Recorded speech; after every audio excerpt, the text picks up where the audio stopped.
Hi, and welcome. I'm Debbie Bergia with Winter Grace Senior Ministries. One of the things we find out during the course of our lifetimes is either we're planners or we aren't, and we try really hard to pretend that we are. One of the most important areas that we can plan for in our lives is our financial area, our responsibilities, our dreams, our goals. And today we are joined by a financial planner who is going to share with us some techniques, information, and encouragement about how to focus our attention on what is important, how we want to spend our future, and how we can best plan for it. We are joined by John Dove, financial planner with Edward Jones. John, we are so glad you are here with us today. Welcome. Hey, Debbie, thank you so much for having me. I'm glad to be here today. We're glad you are, John. Can you please tell us about what you do and about Edward Jones? Yeah, sure. First, just a little bit about myself. I'm born and raised here in Howard County. I grew up on a farm actually in Western Howard County. I'm married. I have two beautiful little girls. I have a 2-year-old and a 4-year-old, my Olive and Mabel. I've been working with Edward Jones for about 3 years now. We are a full service financial planning firm. So we help with all your investments, retirement accounts, investment accounts, insurance, protection, all those different factors that are important to us with planning.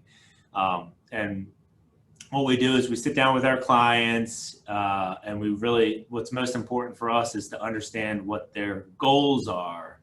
And from those goals, we work together to build a strategy to help them achieve those goals. Okay, because I think a lot of people, I know personally, we thought of our goals as all our financial goals, but then we also have goals of things we want to be able to do that kind of tie back into those financial goals. If we want to travel or be charitable or whatever that is, we have to put those all together. So you spend time learning about your clients, I'm sure.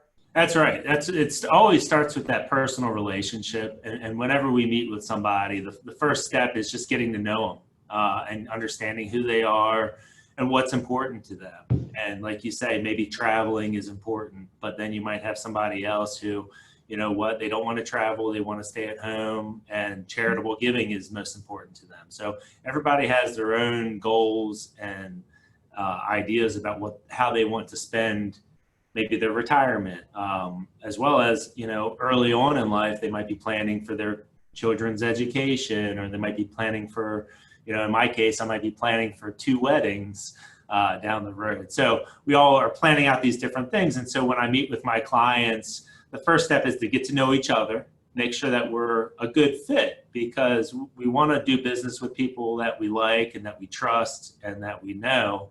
And then with that in mind, it's good to have a platform and a business like Edward Jones behind me because of so much support that we provide. And so I'll kind of share with you what a typical first appointment looks like. Please. A lot of times, first of all, it's a complimentary consultations. So we can always sit down, get to know each other. And if we're not a good fit, no harm, no foul. So we sit down, we review what their goals are, what they're trying to get accomplished. It's kind of like a doctor. You also want to understand what the previous history is. Mm-hmm. And so we really take inventory of where you are. So it's important to understand, okay, what have you saved so far? What type of liabilities, what type of debt do we have? What type of assets do we have? And then from that, we want to say, okay, well, where you are today, where do we want to be? We have 10 years until retirement, or we have 15 or 20 years. What type of protection have we put in place? Do we have some type of insurance that's going to protect us for long-term care? Is that in the family? Tell me a little bit more about that. So it's really a conversation, and that's, I think, the most important part.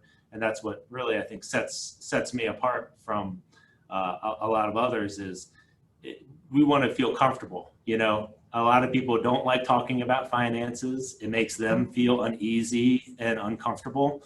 And it's my goal is to not make you feel uncomfortable and to really explain as much as I can and really not make you dread calling your financial advisor, right? We want to be able to call and not feel uncomfortable doing so.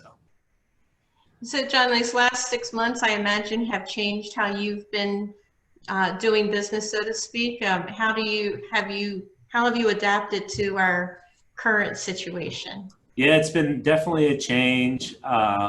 We are of the mindset it's so important to meet with someone face to face, build that trust, get to know them that way. So it has been a challenge. It's been a change, and being able to do virtual appointments.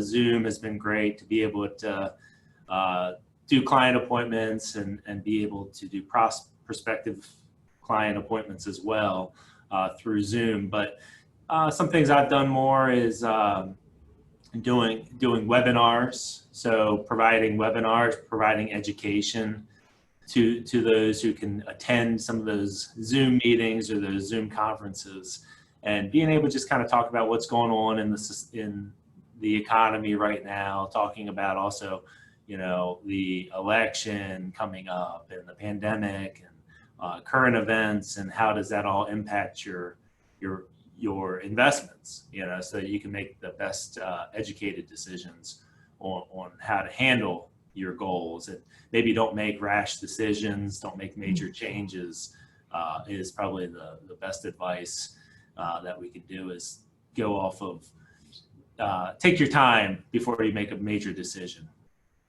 And this has been a time where I think maybe some people have been quick to act because there's a lot of fear and uncertainty. Yeah. But this is time for calm and reasoned decision making that will benefit us, 6 months from now, 10 years from now, based on what we decide now. So that's important to have that steady approach. Exactly, and I think sometimes that's my biggest job, is to take the emotion, help people take the emotion out of it, because someone would call me on March 14th of this year and see their portfolio down 10 to 15% and might be very concerned and want to make a change and make a move. But as long as I do my job is to, at that point, say, hey, let's settle down, let's relax, let's keep an eye on it. This type of thing happens. Obviously, the pandemic's a little bit of an unprecedented thing for us, but overall market fluctuation happens. And if you can kind of talk them off the cliff, those clients who had that happen are right back to where they were, if not even more so, because they stay invested. And so just being able to keep tips and keep focus on your goal, and if your goal is retirement and you're, in your 40s or early 50s, and you're looking at a retirement account, well, you might still have 15 years before you need to access it. So don't make rash decisions now. But that's another aspect too, is making sure that people are properly balanced, because they want to be able to take the risk that they need to take and not take unnecessary risk if you don't have to. Makes so much sense. I know you said you grew up in Howard County. You have a farm out in the western part of the county. I know you're really involved in some of the organizations in the county. I was wondering if you'd like to share anything about any of those, or what is next for John Dove in the community. So yeah, a little bit more background there. I'm involved with a lot of the agricultural organizations here in the county. The Howard County Farm Bureau, the Howard County Soil Conservation, as well as I help out in some nonprofits in the area too. There's one, Respite Retreats, is a great nonprofit that I'm a member of. Same with the YMCA of Maryland. So everything has kind of their own. The Alzheimer's Association, I have the right kind of, I do see that back there. Yeah, so everything, there's a lot of involvement that I make a point to be involved with, because I have passions to help with each one of them. I would say that one interesting thing I love to share, a quick story, is the Farm Bureau. I was so impressed with the Farm Bureau. There's a organization called Columbia Community Cares, and with the pandemic, they're doing food drives and food drop off and food pickups. And the Farm Bureau was approached by them to say, hey, would you guys consider donating milk Oh, to I saw us. that. And so it was really cool because we had a board meeting and all of the Farm Bureau members on the board, not only did we all agree that the Farm Bureau should commit, but also each individual member committed to providing like a week's worth of milk or 2 weeks worth of milk, which, that's 100 gallons of milk that they were each donating. So a couple $100 or sometimes 2 weeks or 3 weeks, people even contributed to. So just a fun little story that it's so important to be part of the community and Yeah. the good things that people do, and being able to share that is vital for us all so that we can all join together and help each other. Yeah, it was a tremendous project. I saw that, and I'm glad you shared about that. Yeah. So John, is there anything else that you'd like to share that sets you apart? And I know your contact information is on your webpage, and you're going to be joining us for a panel discussion where people can send in their questions and be a part of it, which is great. I appreciate that. But if there's anything else you'd like to share now. Yeah, I think my only thing I'd say is, if you ever have any questions or you want to talk to me, just have a conversation with me. I'm very open to have a phone call or send me an email. Happy to talk with anybody about their individual situation and offer guidance. As well as I'll be doing some weekly seminars coming up. So keep a lookout on that for October, November. And it'll be just something where if you can join, you'll join. So we'll set that up so it'll be recurring. So hopefully we can share that contact information as well. Terrific. Thanks, John. Thank you so much for being a part of this event with Winter Grace and sharing your expertise and your care and compassion for people and their futures. Absolutely. Thank you so much, Debbie. Have a great day. Thank you, you too.